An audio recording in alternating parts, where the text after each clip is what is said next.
Welcome to the Ben and Tony podcast, and today we were joined by none other than Brandon Wenerd, founding partner of BroBible.com. One lesser-known fact about Brandon was that at the very beginning of his career, he actually spent time writing a book with Hunter S. Thompson's widow, Anita. Fascinating to speak about that and the impact that had on him. And then, of course, was the inception of BroBible, one of the leading publications for America's young men as the target audience. We spoke to Brandon's sense of responsibility and stewardship that comes with writing a publication for America's young people, what bro means today, and how that may have changed over the years. This was a really timely conversation around some hot-button issues, filled with laughter throughout, brought by Brandon's fantastic personality. Reading BroBible was such a large, sentimental part of my college experience. Their fun, lighthearted humor encapsulated the youth culture of my generation and was a source of many laughs with my friends. Hearing Brandon's story of starting BroBible, selling the company, and then buying back the company was a uniquely satisfying triumph for a media entrepreneur. And with all of Brandon's adventures in the middle, from working with people like Chrissy Teigen to Hunter S. Thompson's widow, Anita, he has had plenty of incredible experiences. With my deepest appreciation for Brandon's work at BroBible, this interview was an absolute delight. And we're very, very excited to be sponsored by the Making Lemonade Fund, Gen Z's fastest growing fundraiser, supporting COVID-19 relief, pediatric cancer, and a bunch of other great causes. Get behind them over at makinglemonadefund.com and sponsor Made by our very own Jesse K.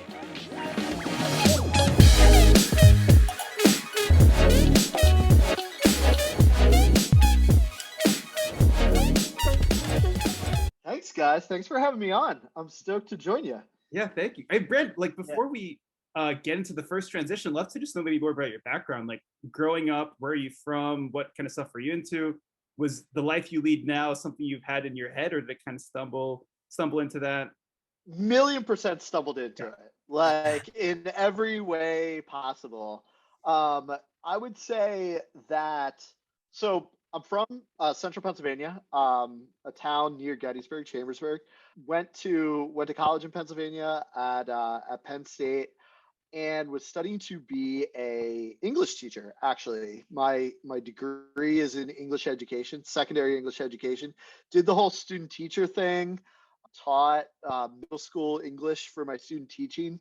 But at the same point in time, when I was in college, I kind of had like a parallel path that I would say that wasn't necessarily like in the classroom, where I was really, so as like an English major, I've always wanted to kind of be like a writer. I've loved and romanticized the idea of writing, whether it's, in book form, magazine, whatever, all these different formats. And when I was in college from 2004, 2008, the idea of like the blogosphere was really starting to take off, like, and becoming an emerging path of how my generation of like millennial men were getting their news and kind of contextualizing their news in this completely subjective, non-objective reported way, where voice was really important and worldview kind of filtered into what that looked like, and kind of to give me that sort of professional push in that path, I was really into the work of Hunter S. Thompson, gonzo journalist that wrote Fear and Loathing in Las Vegas, whatever. While I was in college, I became the research assistant to his widow, Anita Thompson. Wow. In a couple years after he passed. Yeah.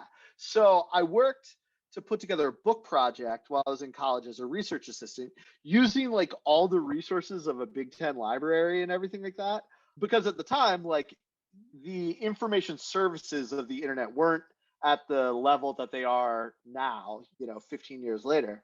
But at the time, I was able to kind of use LexisNexis and compile all this stuff to put together this book of interviews that she was then able to take to a publisher, Galley Press, and then, take out to market.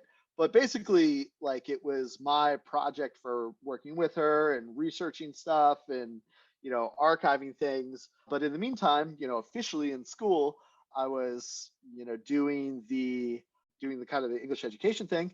And I was like, I really like the publishing world. I like all this kind of stuff going on magazines that are trying to make a, transition to digital at the time, the aspect of like storytelling and everything like that.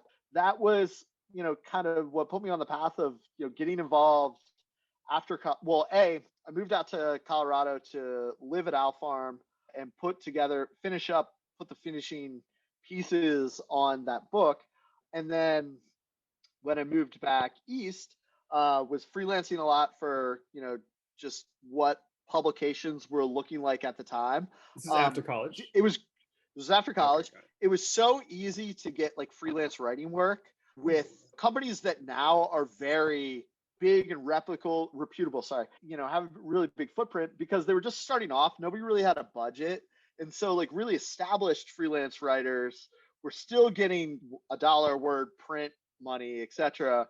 Whereas I was like, yeah, dude, 800 words for $100, of course. Like, I'll write that. That's great. Yeah. So, and that was kind of the very beginning of, how digital publishers were starting to think about like SEO and like all these things now that are like the full playbook. But, back then, WordPress wasn't that widespread. The kind of tech tools that eventually became the digital publishing industry, it was a very new thing. And I just got really into what that world looked like. And then myself, I linked up with a group of, so I always say founding partner. I'm not the founder of BroBible. The founder is this guy, Doug Banker, who put together 5 of us in a partnership group, kind of like, like a Moneyball type of situation, and was like, hey, I have this thing that's like a message board for lacrosse bros in the Northeast, but like, I think it can be a media company. And all of us were like working other jobs at the time. BroBible was kind of a part-time thing for this kind of group of people that then came together. And then eventually we were just like, yo, this is full-time. Let's do this. We're all in. Because we were just scaling traffic like crazy as we started to pivot away from the message board social media thing, because that was another thing too. In that pre-Facebook world, everybody was like, I could start a social media network. It could be a new social media network. And like, no, nobody did. Like, it didn't work out, So BroBible was initially envisioned as like the social media network for bros.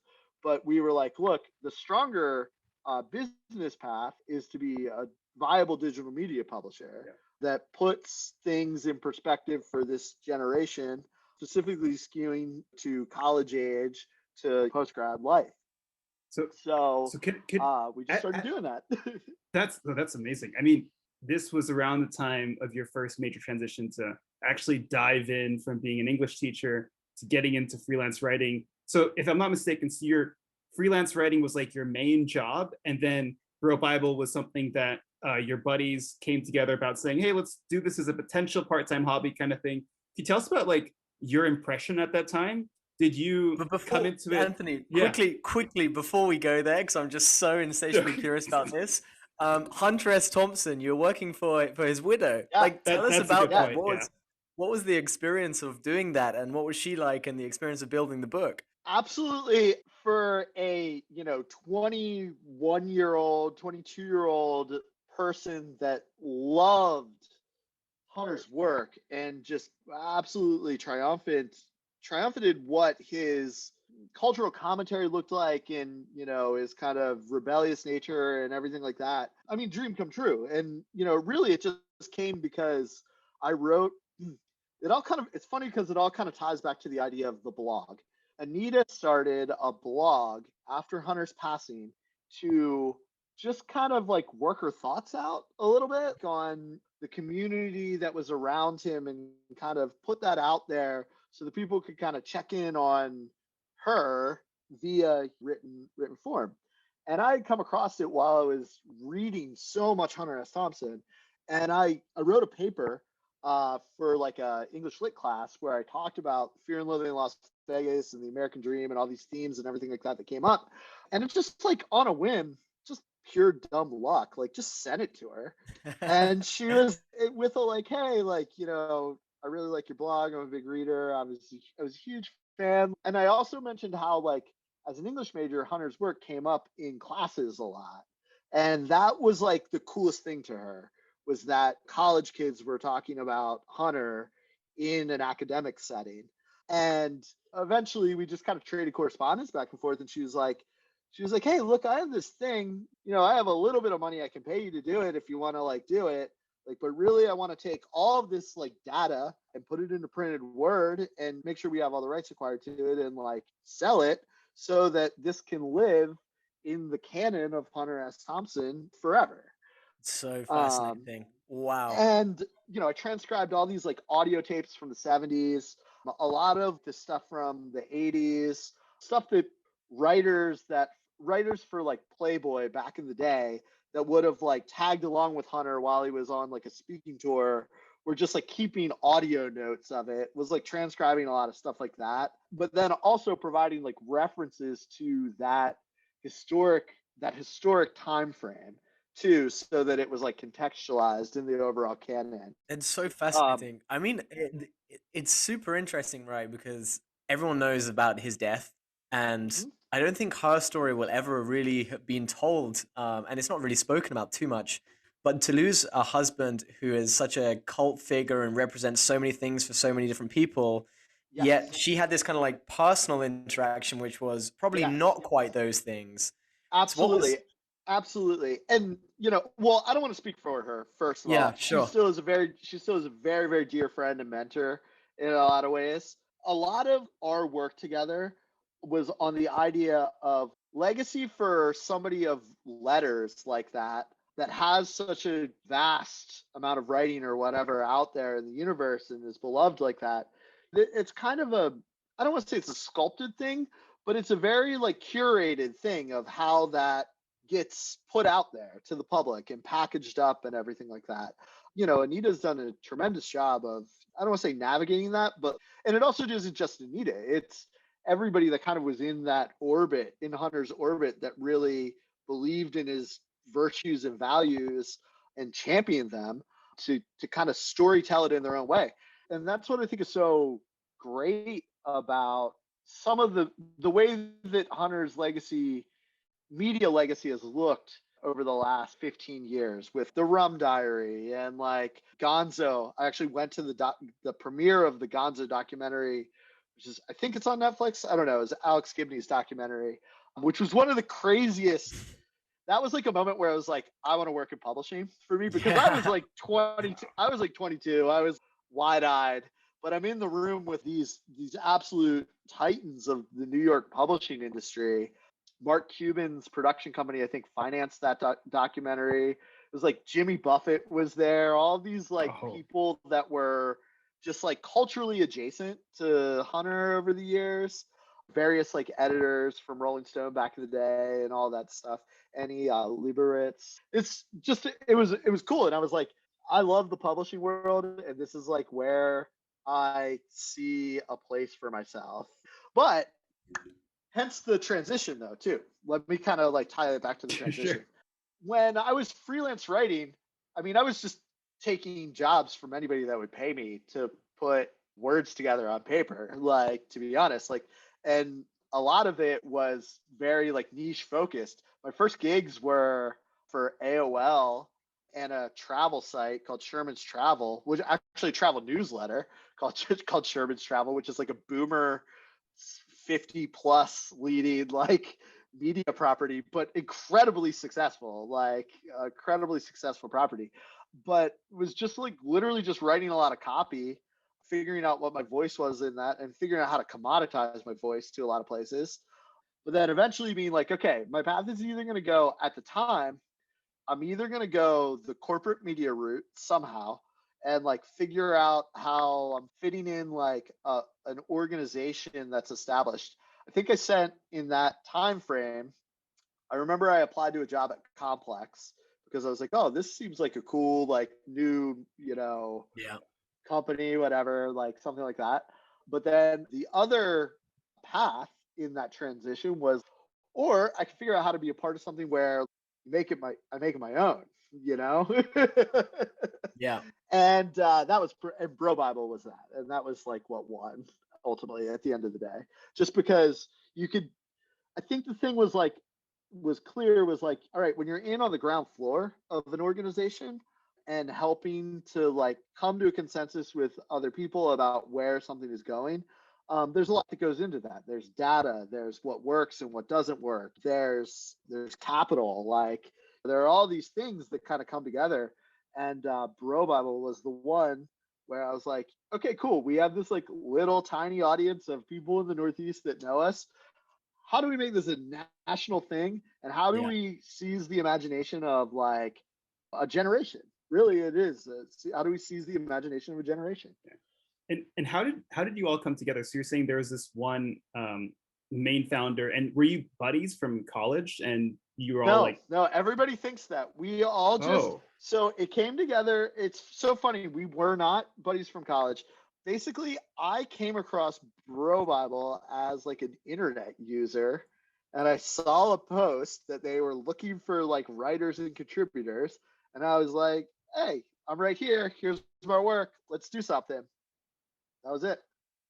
And then we had meetings, and then we all realized that like all of our energy, like it all just worked. Like we worked together, we clicked, and we knew that we kind of had the same vision of what we wanted from something, and went forth from there. Yeah.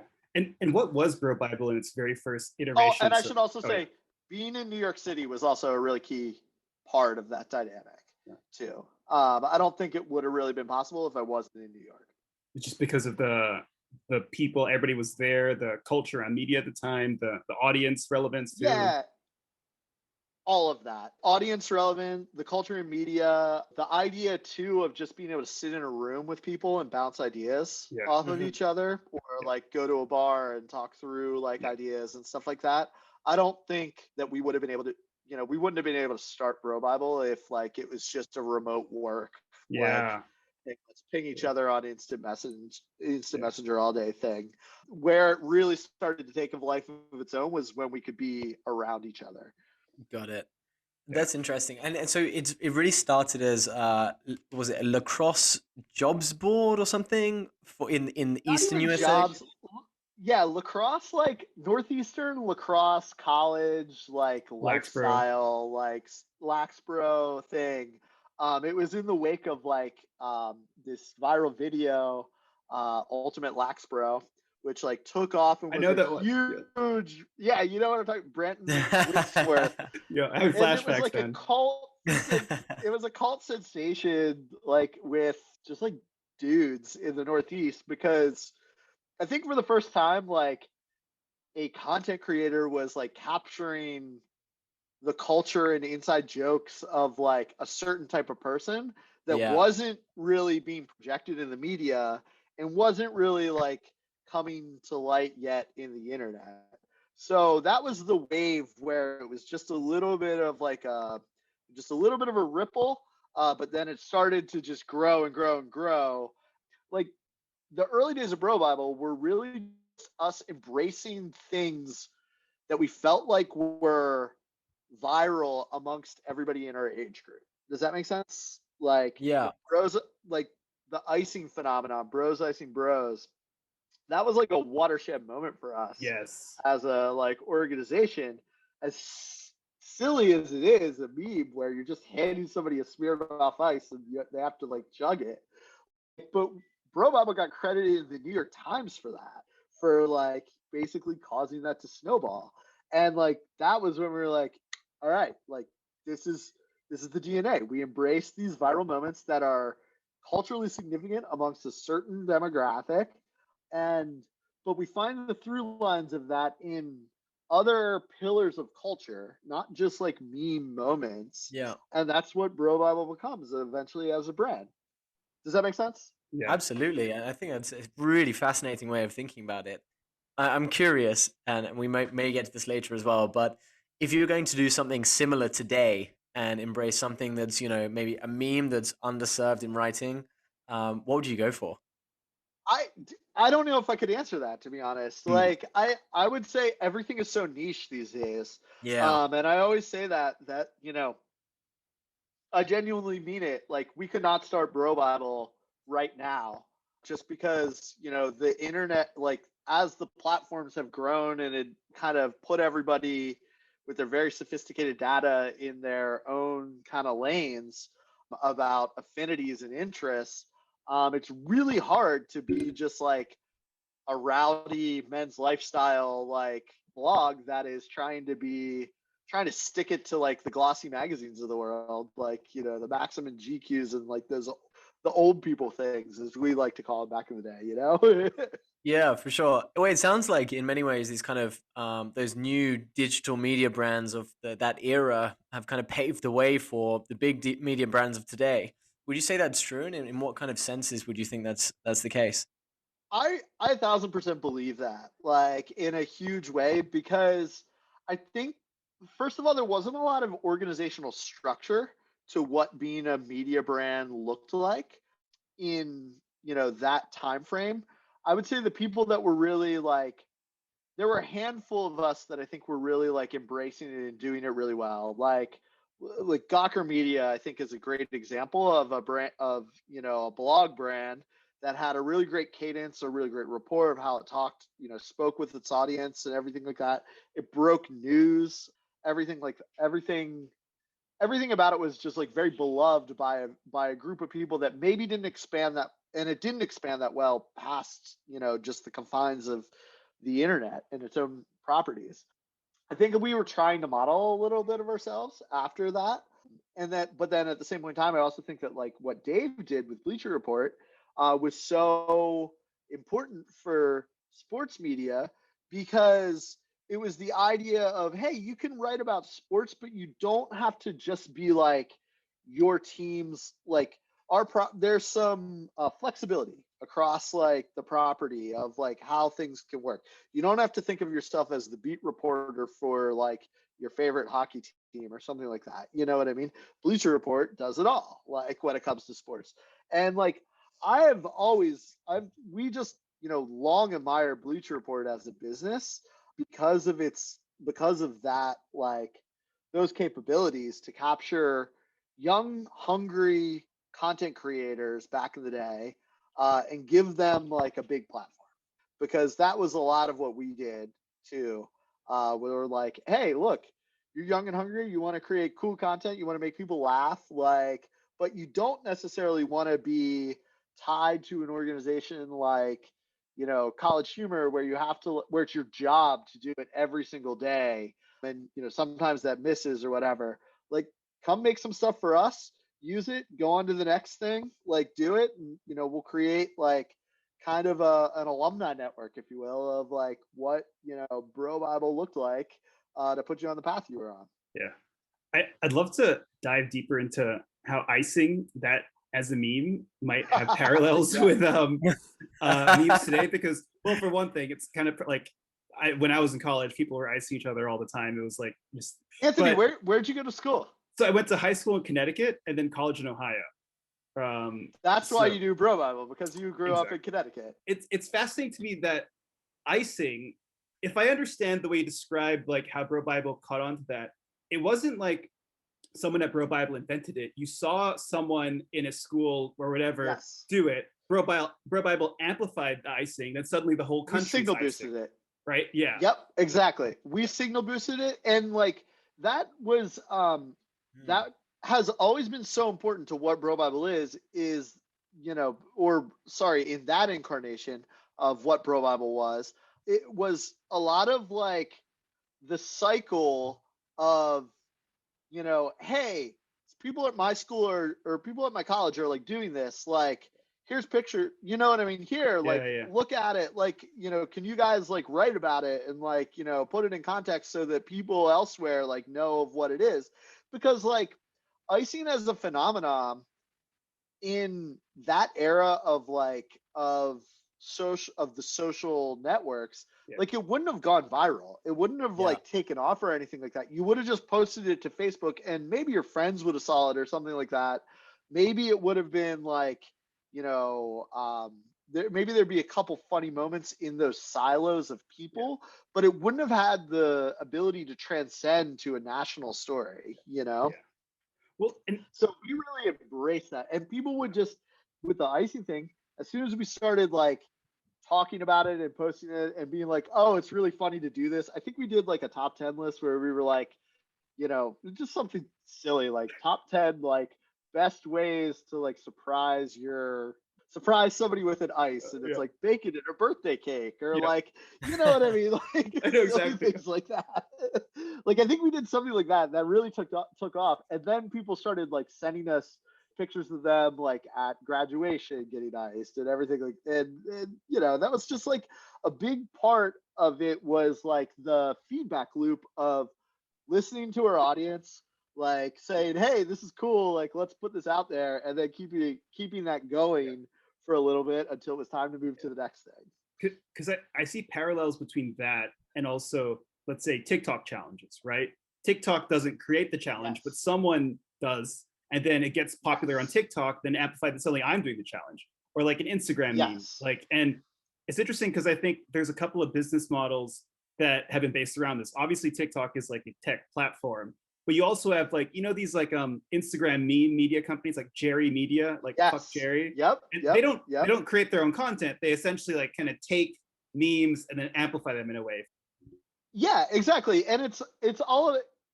It's taking memes, amplifying it, but remixing it too to add your own like original voice to it. And I think that's where like, you know, I feel like we don't really talk about this anymore because I feel like it's just like accepted. But from like 2009 to 2014-ish, like remix culture was like a big thing. Like, especially when it came to like music, you know, EDM kind of was popping off, and it wasn't necessarily like original.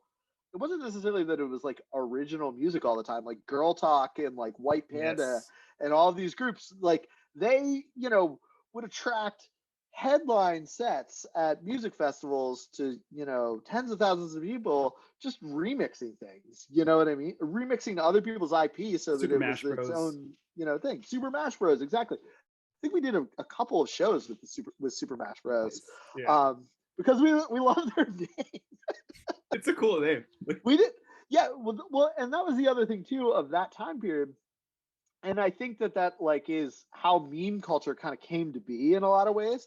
Was like, hey, there are all these elements of culture that can be put together with the tools that are now at our, you know, disposal, whether it's iMovie down to, you know, an iPhone, and putting it out there in the world. And the person that can produce it the best is probably going to be the person that can, like, you know, take credit for it being like the thing, you know, that can take on a life of its own.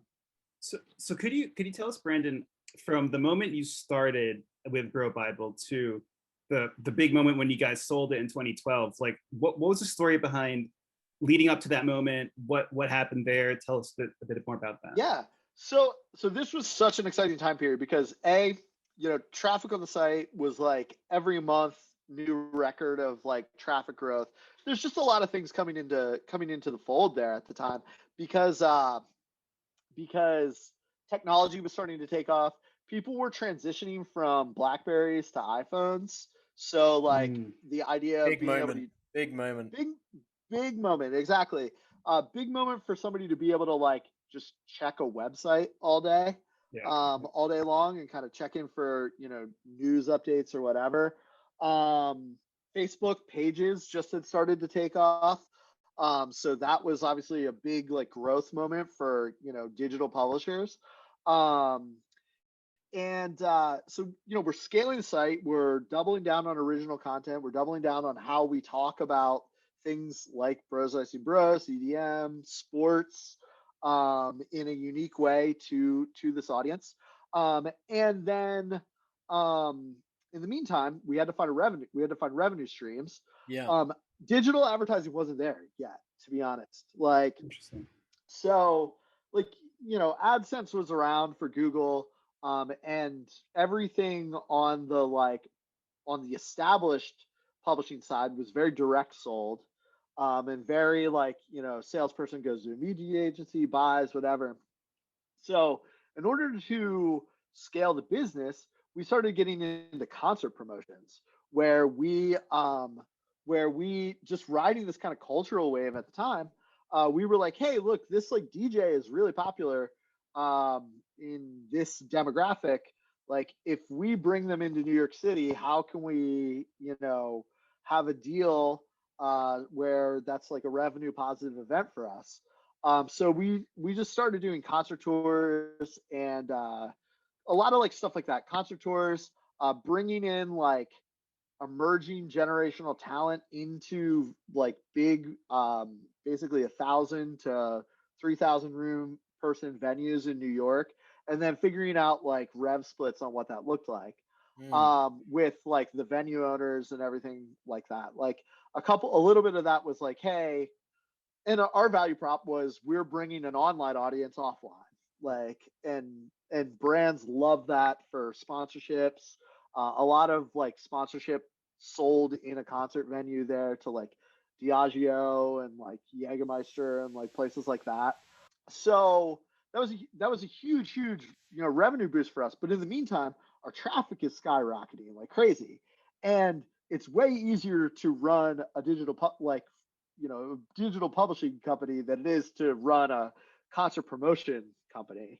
And because of that, and also just because the game was starting to really escalate in terms of like artists like, Avicii getting like big, multi-million-dollar deals to perform at like Ultra or like Vegas and stuff like that. And, in those 2 years, it wasn't as easy to be so scrappy by the end of it. So, we were like, hey, look, we have a huge audience. Let's figure out how to do it. So we sold. And how big was your audience at this time? 2 million unique visitors at the time, which like we were pretty proud of. I would also say the coolest thing about that 2 million unique visitors was that wasn't like an SEO audience or even a social publishing audience. That was like I'm putting BroBible.com in my browser and coming to your website. Right. Yeah, highly engaged. I'm like sticking around in the comments section. I'm like, sending your links to my friends like on BBM or like something like that. And that user group was obviously, brands love that. I should say certain brands love that. Like, our early ad partners were a lot of like alcohol brands, HBO, like movie studios, video game studios, etc., stuff like that. They love that. So we sold the business to a company called Woven Digital, which was basically the direct sales arm for like all of these emerging companies that I don't want to say we're doing the same thing, but like had the same audience and the same appeal to like advertisers at the time. And so like Woven had the Chive, TFM, Elite Daily, Barstool, and all these other sites that at that moment in time were really, popular. And they would then, Woven's sales team would then go to like media buyers and be like, hey, you got to buy this audience. Like, this is where your audience is hanging out. And like, that was it.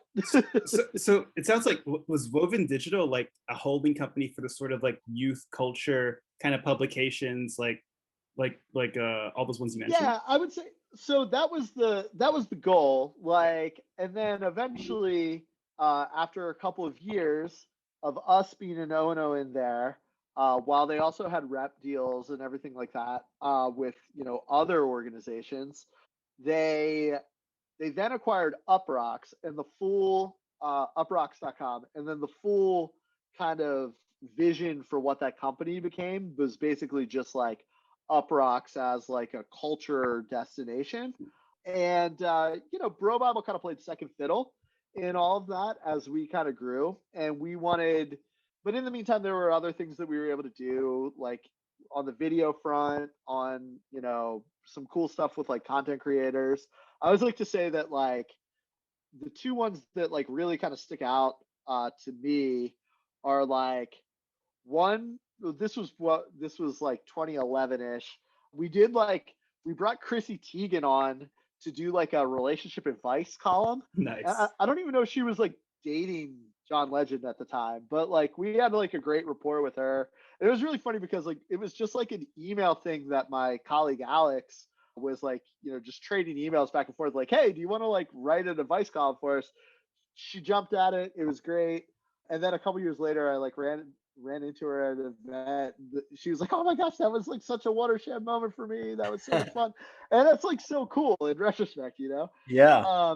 And then like a couple years, and then we did like we did a thing where like Theo Vaughn like blogged for us around when he was releasing like a comedy special with Netflix, just like little things like that were just like really fun with cool talent, you know. So this was all happening after BroBible was sold in 2012. Did the structure of the company change in the sense that, I mean, at that point you'd gone from this founding team of 5 or so people. How big was the company at that point? Did people end up like leaving as Yeah, it did. It dramatically changed, and it's funny because it didn't really change in the sense of like our content, or if you're on the consumer side of things, you would see that. But like, you know, I went from basically having kind of my finger on the pulse of like the editorial vision of the site and everything like that, to like doing a lot of stuff on the pre-sale side of things and the brand strategy side, and like, you know, ways of like steering the ship like that kind of behind the scenes, because there's a lot of work that goes into that on the like the marketing side of executing things. And then, you know, content creators kind of came in and out. A partner from one of my founding partners from back in the day eventually went to BroBible, which was really funny. Which was funny because like that was like a funny thing for us, because like BroBible had started after BroBible, and like people were, because they were so good at scaling a Facebook audience and all of the ways that you could scale a Facebook audience back then that we were like not that cool with.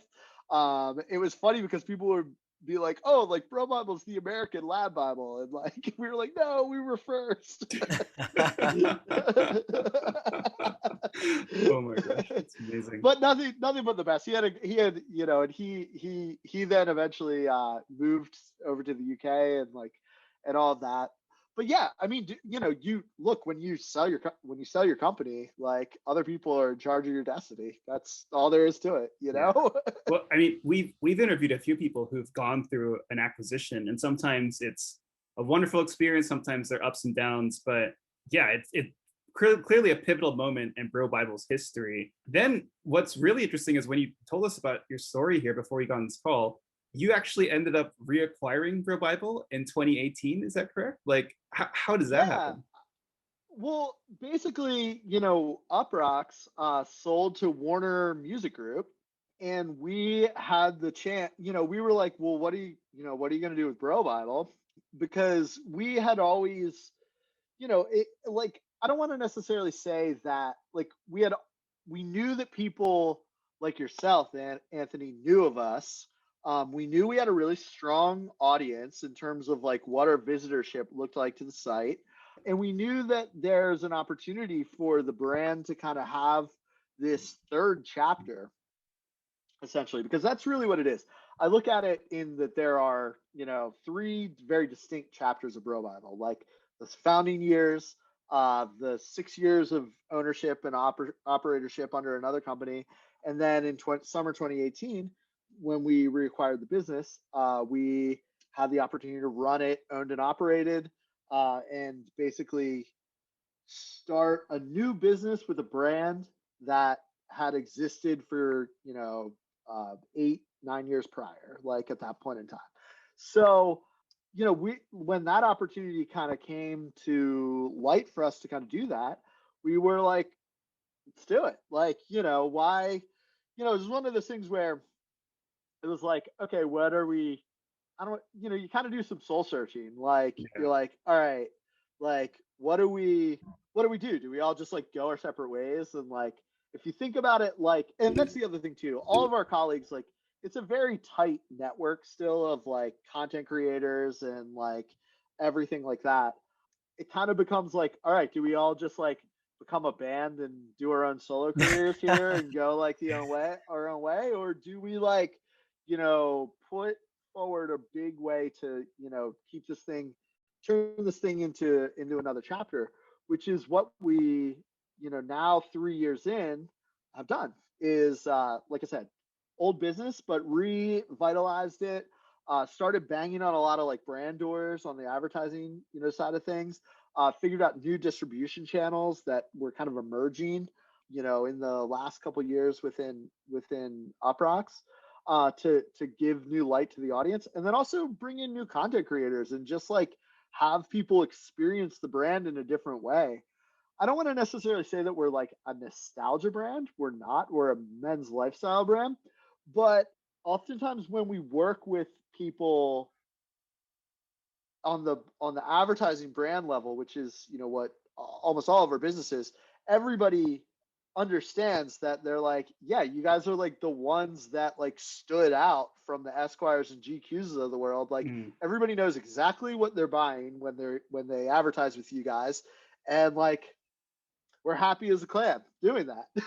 So Yeah, like it's created like a really cool chapter for us the last couple years. that's fascinating. I mean, I'm sure the state of distribution channels obviously has changed a lot. Media itself has changed. But Massively. yeah, I think the other thing that's really interesting to me about this is that, as a subculture, kind of the bro niche, you would call it probably now, even though before, maybe a community, has actually changed a lot in its kind of the way that the world is viewing it, the way that it is kind of viewing itself. What does kind of broness represent today, and how do you think that's changed since you first started? I think I think that is an incredible question, because like that was a thing that we felt like we were really like fighting against back in the day, was this idea of like the bro was like the situation from the Jersey Shore or something like that. This like meathead style mentality of, how you view the world, whatever. And we were always like, look, it's very like broness is like being kind and endearing and like looking out for your fellow human being, and like rooting, championing your brother in arms and everything like that. Like there are all these talking points of like, like being a bro isn't just like being a meathead that likes to work out or whatever. Like Yeah. that's like a very, very, that's a very like straight and narrow archetype. And I think that we like really tried to embrace that early on. I think that a lot of the people that gravitated to BroBible in those days really understood that from a cultural standpoint, and were really willing to kind of champion that we were like trying to change that attitude out there for it. Yeah. And I think that has really, I think that's really endured over the years, that like, hey, like, look, these are just like the stories that we tell in BroBible are just like, building people up, at the end of the Mhm. day, like, and capturing news through a lens where it's just speaking its voice. It's just speaking to people in a way that's relevant to how they talk to each other, like in social situations with their friends and stuff like that. It's not trying to be the tastemaker or Yeah. like overly articulate like what you should be doing, because that was why I gravitated so much to the brand back in the day, was that because I hated that like GQ and Esquire and Maxim had this very smug way of like telling you the media you need to This is consume or the a clothes you man. need to wear. Right. Yeah, it's like, dude, fuck off. Like, like identity is made up of so many things. Don't just Yeah. fucking like, Yeah. patronize me. Yeah. Yeah. I mean, it's interesting because obviously, you guys, just with the readership you have and had back in the day as well, you've got a lot of influence over the way that young men are thinking in America specifically, but also probably broader Yeah. today as well. And I guess you could assert that, you guys would therefore have some responsibility to share content that positively shapes American young men. Do you feel that kind of sense of stewardship to put out content I like that?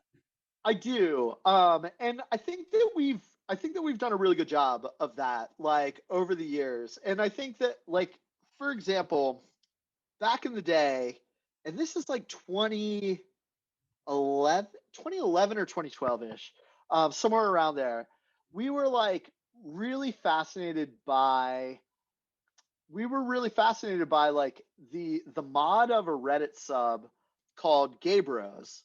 Was like, he was like, yo, I want to write for you guys, like you guys can really like help us, like, destigmatize this idea of gay bros and what the community was.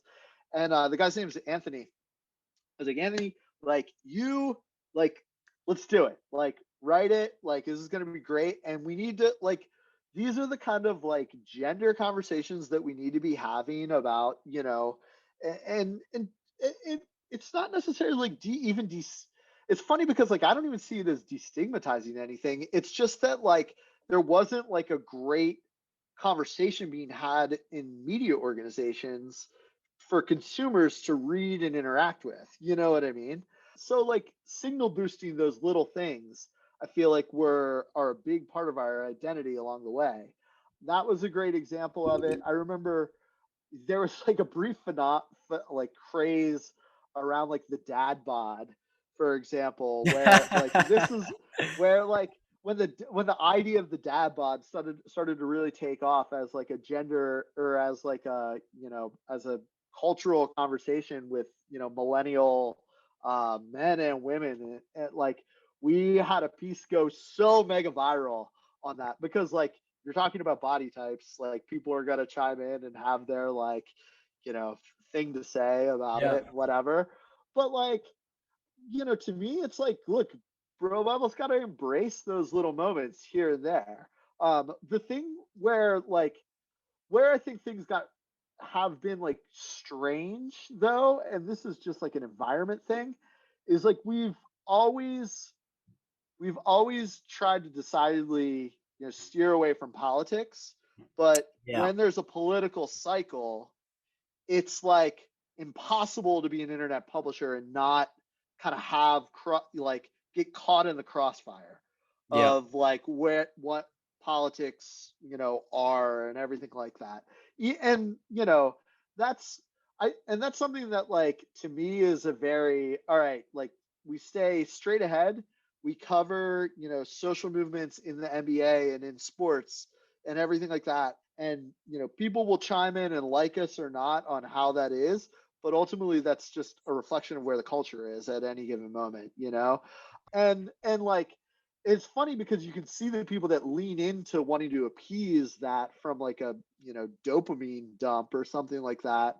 And our attitude is always for the business to be its best self and BroBible to be its best self, just keep on going. Just don't try to play op-ed column or anything like that, but present things in a positive light, in a fun voice, and go from there. Yeah, I mean, it's fascinating. There was one of my favorite journalists, a guy called Janan Ganesh. I don't know if you've ever read him, but he wrote. Yeah, I love him, and the FT just runs him so hard, which makes him even better. But he wrote a piece a while back on the fact that he thinks that the role of sports in people's lives is it's an escape from politics. So it sounds like you guys have really kind of adopted that as a philosophy as well. I guess. But here's the thing though, it's I think escape from politics is the way that we kind of look at it, but you can't ignore things that bubble up that have sociocultural implications on them in the sports news cycle too. Yeah. So our goal is to present those as a springboard still to other things, because I think it's important.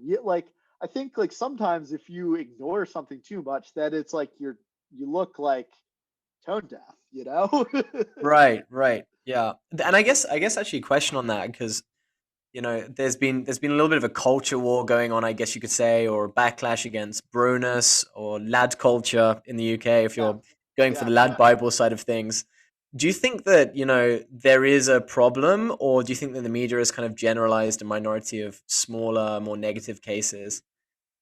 I think it's, I don't know how to answer that, because I do think that there's a little bit of the latter of what you said. I think that there are, the exception is being kind of springboarded out into the culture at large.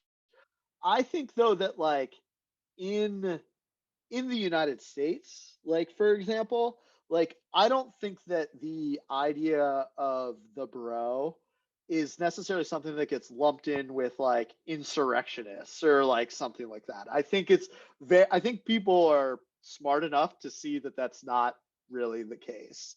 That Yeah. somebody like that just likes to like, watch a UFC fight with their friends on Saturday night isn't the same person as somebody who like is, hanging around QAnon message boards and like, looking to like go down that kind of rabbit hole.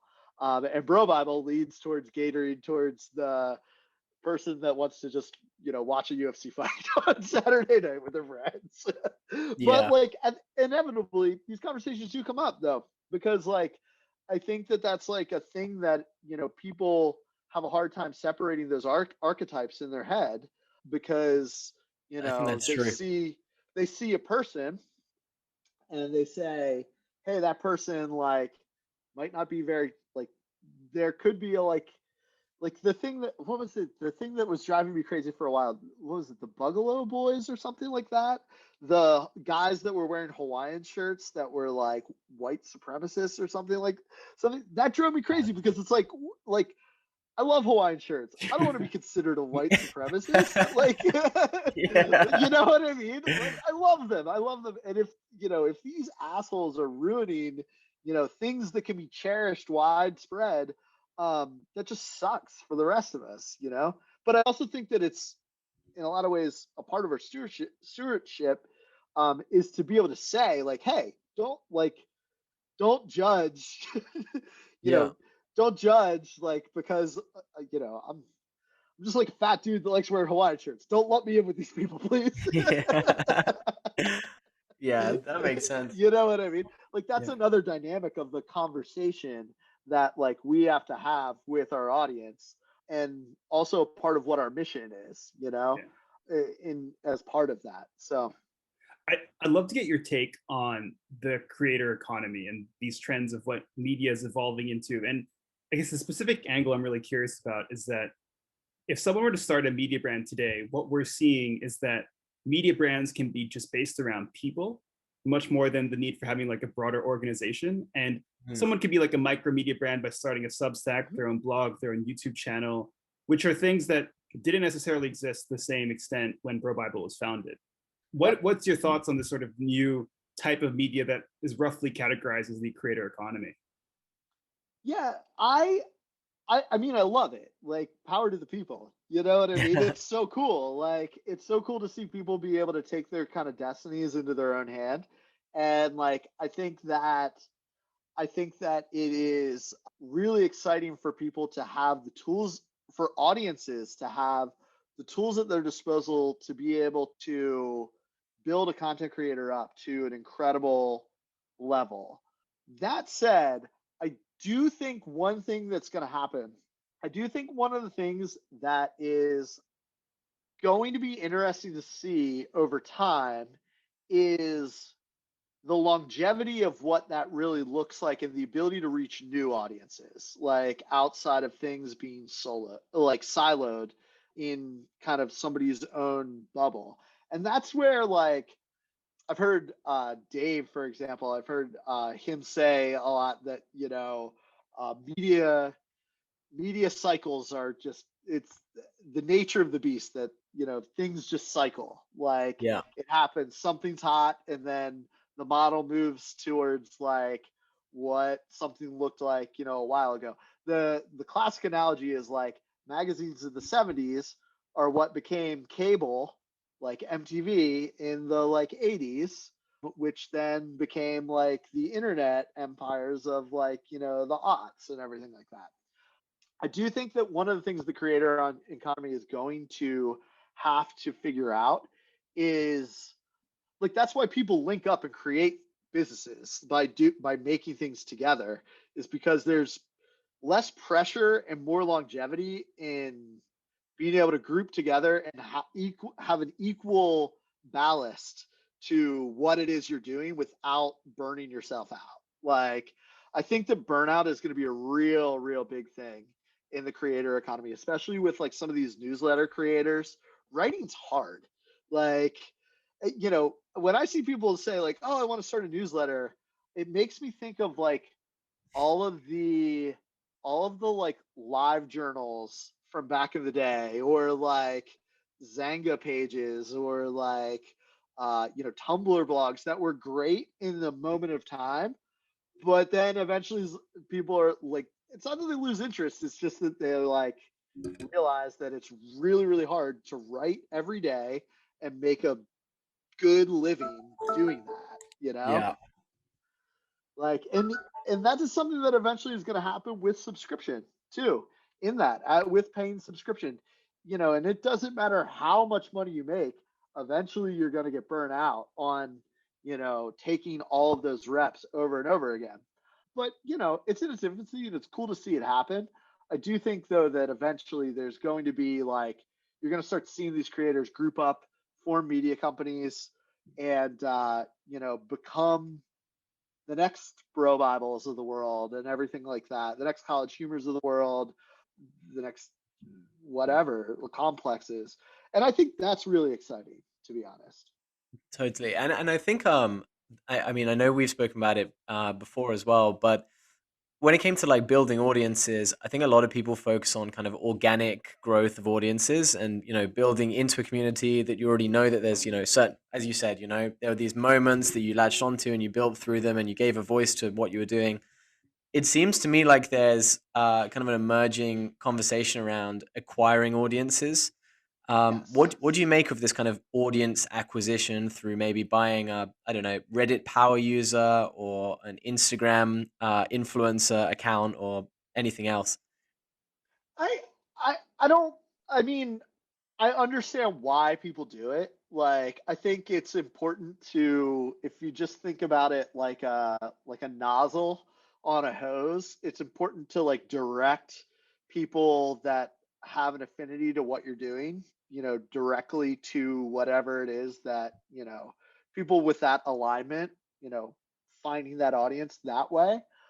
I don't think it's great though. Like, I think organic is really good, but it's so hard to it's so hard to build an organic audience these days, and it really, and that is something that I think the platforms know and are going to figure out. Like, I have a little bit more faith in the platforms than I think a lot of other people do.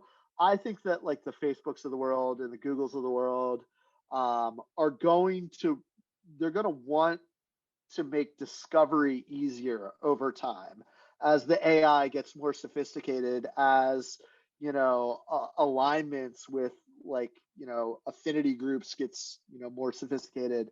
Like, they're going to want to make the idea of content discovery easier so that people aren't just siloed in their own ways of and viewpoints of looking at the world, because they just went through hell and back the last like 5 years with what happened in that. And I think that like the platforms are going to open themselves up to ways of discovering new viewpoints and new content creation and everything else like that, because their massive businesses on the giant scale that they're at are at risk of that, as you're now seeing with litigation in Europe and Australia and everything like Yeah. that. I mean, all of that is reactionary to basically them putting people in silos for the last 8 years. And like doing that has caused such political turmoil that like governments are now fighting against that with looking to regulate and litigate.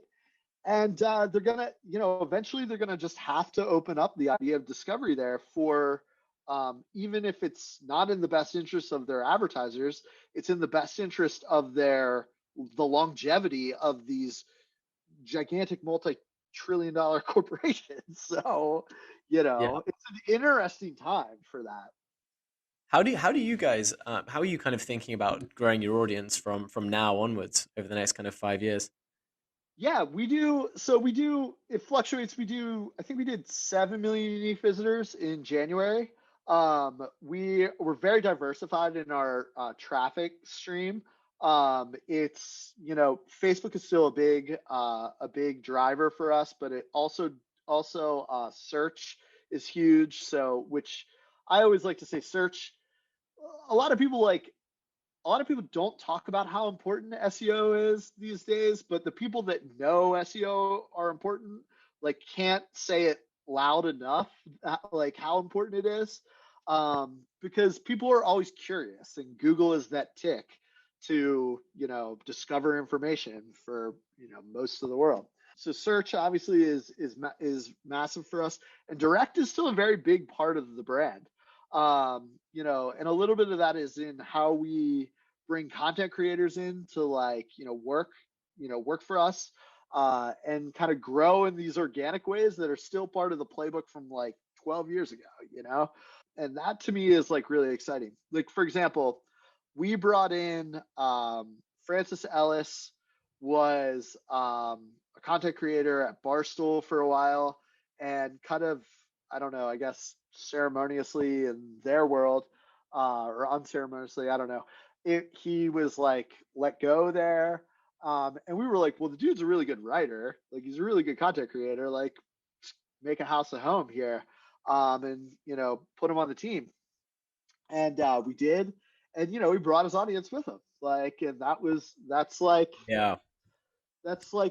cool. That's like what we wanted, And he writes great content.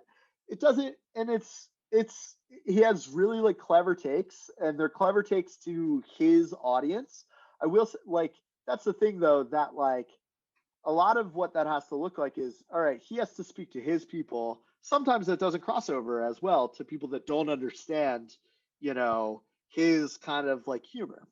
But when you do that as an organization with a lot of people, then that becomes what you do. SNL would be very boring if it was just the same group of people, the exact same person on it. The diverse voices are what make a cast a cast. While people are here thinking about BroBible, what are some of the most, I guess, shows or upcoming shows, current shows, features, articles, content that people should check out right now if they were to go to BroBible? Oh, dude, awesome! Thank you for asking that. That is a great question. No, we have a lot of things in the works. I mean, we've seen kind of the podcast wave, and I think it's absolutely phenomenal. I'm a big believer in the ideas of podcasts being the thing that creates newsworthy moments. Yeah, I like that. Awesome. Huge believer in it. And so we have two podcasts that basically are just, I don't want to say the existence of them is to create newsworthy moments, but like that's what they do. One is called Postcrab Podcast. It's a entertainment podcast where, we talk about Marvel movies and WandaVision and Star Wars and like all that like fun stuff in the entertainment world, hosted by Eric Ital, on our team. And then the other one is a podcast called Endless Hustle. Endless Hustle is our like sports celebrity interview show. We have had just such a cool array of guests on there over the years. We've had, or over the last like 6 months, we've had, Christopher McDonald, Aaron Andrews, Kurt Busch, Jalen Rose, like all these like athletes and everything like that. It's funny because we initially started that podcast as the idea of like, oh, we're going to talk to athletes about their post, like what they do after their career in the world of like business, like what's their hustle, like after they leave professional sports. Very quickly it became like, well, like that's a little bit of what we talk about, but very quickly it's like, well, let's just talk about whatever it is you're doing. It doesn't have to necessarily be like a career thing or whatever. Yeah. But like the cool thing about that is we get these just stories out of people that, people bring to, they come prepared, like, they come prepared to a podcast to tell a story. And then that lives in its long range form as a podcast on video and audio. But then we create a news article around it. And then when that news article gets gets posted on BroBible, then the opportunity for it to be aggregated by, the New York Post, like, Barstool, like everybody in It's publishing, like like a USA Today, giant etc. Christmas turkey of content. Exactly. It's a giant Christmas turkey of content, and we own the original source of Yeah, what really Got cool. the it. root of that Got it. information looks like. So like, it's so funny because like, people are always like, I think a lot of people are like, oh, a podcast has to be like Joe Rogan or like Part of My Take or something like that. It has to be a show. Where I'm like, no, like a podcast has to be people talking through their ideas and their stories and giving something. And then that can go a gazillion ways, like in how it can be distributed in media forms. And that is the beauty of it. Yeah, I completely agree. And it's actually really interesting because we've had guests who have come on and they basically said, can I get the raw file of this so that I can cut my video into, 20 different segments and put them on my social media? Like, Yeah, it's so funny. We're still struggling to figure out what we call that, like as an industry, like because it's like it really is it's journalism at the end of the day. yes, But I like think so. but but at the same point in time, it's like, when you're in the like how do you go to like Toyota and say, hey, can you like sponsor this podcast that also gets distributed to like 20 different ways and has a Yeah. lot of cultural momentum on it? Yeah, it's hard to I love value that from like a business sense, right? Like because I mean, I think Yes. I forget if I told this, but I worked in essentially ad sales for a few years, working at Facebook. So like Yeah. I'm familiar with those kind of conversations with like big car companies and how you pitch a media brand today. There's a lot of magic involved in how well you're able to have that conversation, but that will evolve and become more sophisticated over time, I'm sure. Yeah, I do. It 1,000% will, and I think people in the media buying and planning world are understanding that a Yeah. podcast isn't just, hey, did 2 million people listen to the show, so that we could have a pre-roll impression like, served in it. I think people understand now that it's like, or are starting to understand more that it's the genesis for how a lot of other content is getting created around the internet, and lives in these little moments, whether it gets picked up on Reddit or like, Yeah. goes viral for somebody on like Twitter or something like that. I think that's why it's such a cool medium. And I think we're also going to start to see now with like Clubhouse and like Yeah. whatever the Twitter thing is, we're going to start to see a lot of like what reporting out of those moments look like. I know it's kind of happening here and there, but I don't think it's really become like as widespread as like really hyper media creators like, think it is quite yet.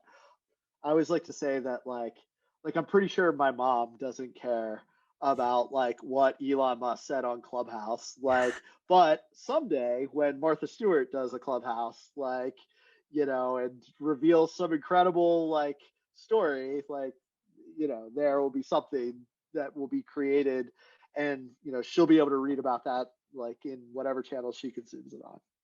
Totally. Yeah, I think so. I mean, even something like the beginning of this conversation when you're talking through working for the widow of Hunter S. Thompson, you can imagine just getting the transcript of that and making that into a Dude, single Yep. blog post Yep. that you have on, an undiscovered fact about me.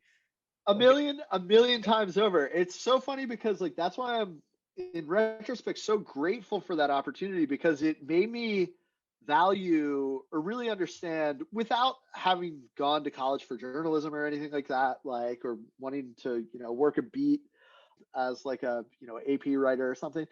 Like, it made me really understand the value of how moments that are created in conversation or whatever are content that can have forms a written shelf life, and exist in all of these formats, that the medium of it is interchangeable, and I think that is like I think that that's something that when people really start to think about that and understand that, I think that Yeah. gives them a new dimension. And that's something that like I like, I can't tell you how many people come to BroBible, and are like, hey, I want to do a podcast for you. And my answer is always like, it's like, no, because like, what are you going to do. Like, you can make a podcast on your own. You have the technology to do it. If you're if you do know how to create newsworthy moments out of that and can cater that into something that is a viable, always on, asset to our organization, then that's something totally different. You know what I mean? Yeah, so agree. Yeah, Brandon, thank you so much. We have two awesome questions that we use to close up these interviews. I'm actually so excited to ask you. Well, do you want to do the first one or the second one? Okay, yeah. All right. So, Brandon, what is your favorite rom-com? Whoa, that is incredible. Whoa, that is such an incredible question. Oh man, I need to think about that for a second. Take your time. Definitely a Matthew McConaughey one, an early Matthew McConaughey one. Oh my gosh, I'm blanking. No. You guys asked me this question too quick. This is so hard. Is it How to Lose a Guy in 10 Days? Is that what you're talking about? How to Lose a Guy in 10 Days. That's it. Yes. Where he's That's like the sports writer. Yep. Locked in. Is that final answer? Locked in. Yeah, that's Locked it. in. Woo! That is a Wait, solid answer. I want to hear yours. All right, I love that, Brandon. You know what? No one's ever asked You're us. the very first. I love that. You're the very first, man. That means you actually really care. Not that our old guests don't. So, my favorite is I'm gonna have to go with Friends with Benefits. Oh, nice. Good one. If you can count About Time as a rom-com, then I would go for that, but I don't think it is. Oh my gosh. I don't think it is either. Is Friends with Benefits, isn't Justin Timberlake, isn't he like a writer for GQ or something like that? Like it's like Justin Timberlake and Mila Kunis. Yeah. He's like, it's just so terrible. It's exactly what you need it to be. See, I love the Matthew McConaughey rom-coms because like now he's like a serious, he's such a serious actor. Like everybody, like I don't think anybody really like sees him as a non-serious, person.